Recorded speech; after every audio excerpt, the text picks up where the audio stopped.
And మీరు సినిమాలు చూస్తుంటారా sir? ఒకప్పుడు చిన్నప్పుడు సంవత్సరం కూడా చూసేవాడిని. స్కూల్లో ఉన్నప్పుడు ఓకే. యాన్యువల్ పరీక్షలో చూసేవాళ్ళం, పక్క ఊరికి వెళ్ళి సినిమా చూడాలి. మెడికల్ కాలేజ్ రోజు కూడా చూసేవాడిని. మరి ఆ రోజుల్లో కాలక్షేపం ఏం లేదు కదా, అన్నీ పాత సినిమాలే. అంటే చూడని సినిమాలన్నీ పాతవన్నీ చూసేవాళ్ళు. విజయవాడ సినిమాలు అవన్నీ కూడా చూసాం. ఇప్పుడు మళ్ళీ చాలా అరుదుగా చూస్తాను. బయటికి వెళ్ళి చూడడం అసలు సంవత్సరానికి ఒకటి ఉంటుందేమో. అంటే ఓటీటీలో కొత్త పాత సినిమాలు తప్ప కొత్త సినిమాలు నాకు పెద్దగా నాకు అర్థం కాకుండా ఫ్రాంక్గా చెప్తాను. దానిలో పాటలు అంటారు, ఒక్క చరణం నాకు తెలియదు. నేను మన భాష అయినా కూడా నాకు ఒక్క చరణం నాకు అర్థం కావట్లేదు. ఇంగ్లీషు పాప్ సాంగ్స్ అవి ఉంటే నాకు చాలా అర్థమే కాదు, ఇప్పుడు కూడా అర్థం కావు. ఇది కూడా అట్లా అయిపోయింది. చూడాల్సిన అవసరం ఉంది, చూడండి. నేను చాలా అరుదుగా చూస్తాను.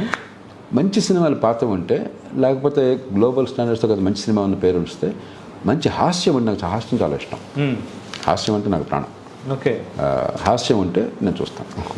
ఓకే. అంటే మీరు ఎప్పుడైనా, అంటే చిన్నప్పుడైనా ఎప్పుడైనా అనిపించిందా సార్ ఆన్ స్క్రీన్ మనం సినిమాల వైపు వెళ్ళాలి అని? ఏ రోజైనా అటువైపు ఆలోచన ఎప్పుడూ లేదు? అది కొంతమందికి అది ఉంటుంది. వాళ్ళకి ఆ శక్తి ఉన్నది, ఆ నైపుణ్యం ఉన్నది, ఆ సృజన శక్తి ఉన్నది. నేను చాలా బోరింగ్ పర్సన్ని. అసలు మనంతా లాజిక్ ప్రధానంగా కానీ మనసు ప్రధానంగా నడిచింది కాదు నా జీవితం. అంటే దీంట్లో భాగంగానే సినిమాల ప్రభావం చాలా జనాలపై అంటే ఆర్ట్ అనగానే హృదయ ప్రధానమైంది, స్పందింపజేసేది. నా జీవితం అంతా కూడా మేథస్ ప్రధానమైంది, ఆలోచన ప్రధానమైంది. ఇది రెండు వేరు వేరు లోకాలు. అంటే రీసెంట్, అంటే లాస్ట్ చూసిన మూవీ ఐడియా ఉంది సార్ థియేటర్లోకి వెళ్ళి? ఈ మధ్య కాశ్మీర్ మీద వచ్చింది ఒక సినిమా, ఆర్టికల్ 370. ఎస్, 370 చూసాను. చూసాను. సో ఇప్పుడు రాధా గారి గురించి అంటే ఇప్పటి వరకు మాట్లాడుకున్న తర్వాత లైఫ్ ఎట్ 360 అంటే బేసిక్గా ఏంటంటే మేము ముఖ్యంగా లైఫ్లోకే ఎక్కువ తొంగి చూసే ప్రయత్నం చేస్తాం సార్. బట్ ఈ 3-3.5 గంటల మా శ్రీమతి లా చదువుకున్నాను. నేను నిజంగా ప్రేమించింది మా మామగారిని. చాలా గొప్ప వ్యక్తి, ఆయన చాలా అరుదైన వ్యక్తి. గత సంవత్సరం కోల్పోయాం ఆయన్ని. చాలా తెలుగునాట కర్ణాటకలో బాగా తెలిసిన మనిషి. వ్యవసాయ రంగంలో ఈ పత్తి పంటకి ఈ పొడుగు పెంచ పత్తి భారతదేశంలో తీసుకొచ్చిన మనిషి, ఒక గాంధేయవాది. జీవితం అంతా కూడా నమ్మిన మనసా వాచ కర్మణ, మనసులో ఏముందో అదే మాట అదే చేత, అలా ఉన్న కొద్దిమంది వ్యక్తుల్లో ఒక అనమాట. అదే వ్యక్తిత్వం పాపారావు గారిని, కన్నగారి పాపారావు. ఆ కారణంగా మాకు సంబంధం కుదిరింది. ఆయన వ్యక్తిత్వం వల్ల ఆయనకి నేను నచ్చి. పెళ్లి కట్టే ముందే మీరు మామగారిని ప్రేమించారు? అది కరెక్ట్. ఆయన పోయేదాకా నేను కన్న కొడుకు కంటే ఎక్కువ. నాకు నా తండ్రి స్థానంలో నా కన్న తండ్రితో ఆయన అంతా మాకున్న సంబంధం అలాంటిది. మా శ్రీమతికి పెళ్లి చేసుకుంటున్నప్పుడు నేను చెప్పాను, ఐఏఎస్ అధికారిని పెళ్లి చేసుకుంటుంటే ఆ పని చేయొద్దు, నేను ఎక్కువ కాలం దీనిలో ఉండను, ఖచ్చితంగా దేశంలో మార్పుల కోసం కృషి చేయాలి, ఎప్పుడు నేను చెప్పలేను కానీ గ్యారంటీ అని చెప్పాను. ఆవిడ పాపం అర్థం కాక ఓకే అంది. పెద్ద మాటది. పడబోయే కష్టాలు ఉంటే తెలియక. తర్వాత అంతా జరిగిన తర్వాత అప్పుడప్పుడు దొప్పడుస్తుంటే చెప్తుంటాను, నాన్నడు చెప్పాను కదా. అంటే మన అదృష్టం ఏంటంటే మన భారతీయ సమాజంలో మన కుటుంబాలు చాలా బలమైనవి. మహిళలు ప్రధానంగా ఈ కుటుంబాల భారం తీసుకున్నారు. దాదాపు ప్రతి కుటుంబంలో ఈ బరువు మోసిన వాళ్ళు, ఈ కష్టాలు పడ్డవాళ్ళు, పడుతున్న వాళ్ళంతా మహిళలు. ఈ దేశంలో అది కఠోరమైన సత్యం. అది నాకు అది చాలా స్పృహ ఉన్నది. అందుకని ఐఎమ్ వెరీ గ్రేట్ఫుల్. ఎందుకంటే ఏం చేసినా కూడా మీకెందుకు, మీరు సమాజం కోసం చేతనం చేయండి, మనం కష్టాలుంటే పడదాము పంచుకుందాం అని చెప్పని ఉంటాం. మన దేశంలో ఒక్క కుటుంబంలో కాదు, మనందరికీ ఉంది అది.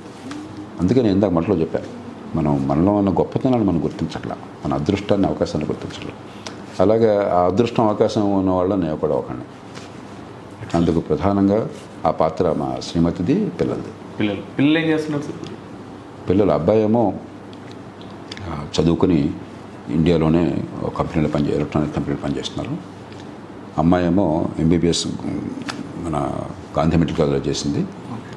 ఇప్పుడే 2 రోజుల క్రితమే విదేశాల్లో అమెరికాలో రెసిడెన్సీ అంటాం, పోస్ట్ గ్రాడ్యుయేషన్, దానికి సెలెక్ట్ అయింది మంచి యూనివర్సిటీలో, మంచి కాలేజీలో. సో రేపు జూలై నుంచి రెసిడెన్సీ చేయబోతుంది. ఓకే. జేపీ గారు చాలా బాధపడ్డ సందర్భం ఏదైనా పంచుకోగలుగుతారా? పెళ్ళైన కొత్తలో 4-5 నెలలు అయింది. 50 ఏళ్ళ వయసున్న 55 ఏళ్ళ వయసున్న ఒక హాస్పిటల్లో క్లీనింగ్ పర్సన్ ఉంటారు కదా, హాస్పిటల్లో సూపర్ లాగా వచ్చాం అనమాట. ఒక పేద కుటుంబం నుంచి. కొడుకు పోయినట్టున్నాడు, నాకు గుర్తులేదు ఏ కారణంగా పోయాడంటే. కొడుకు పోయాడు, మనవాడిని తను సాకుతాడు. ఆమె తోటి చిన్న ఉద్యోగమైన ప్రభుత్వ ఉద్యోగం అంటే మిగతా వాళ్ళతో పోలిస్తే మెరుగు కదా. కాబట్టి పిల్లల్ని చదివించుకోవాలని ఆవిడ కోరిక. మనవాడు బాగా చదివించాలని చెప్పాడు.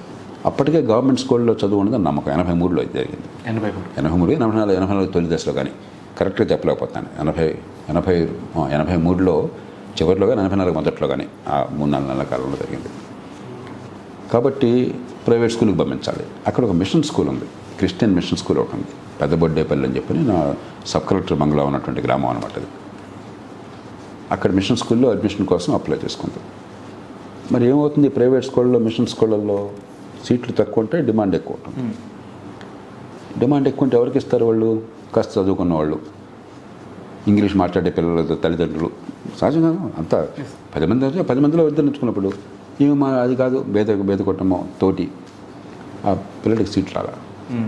నా దగ్గరికి వచ్చి కాళ్ళమ పడిపోయింది.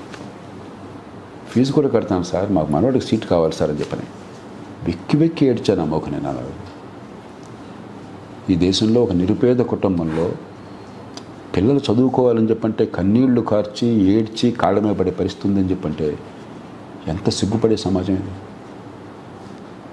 ఇప్పుడు కూడా తలుచుకుంటే నా కళ్ళని వస్తుంది. ఆ ఒక్క వ్యక్తి సమస్య కాదు, కోట్ల మంది సమస్య ఇది. మా శ్రీమతి అప్పుడే పెళ్ళైంది నాకు.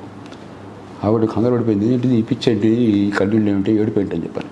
కాబట్టి ఆ విషాదం నిరంతరం జరుగుతోంది ఈ దేశంలో. భారతదేశంలో ఈ విషాదం జరగని రోజు లేదు.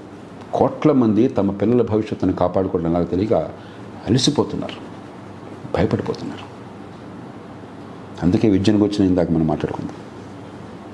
అది నాకు బాగా గుర్తుంది. ఆ రోజున ఎంత నన్ను కలిసి వేస్తున్నది.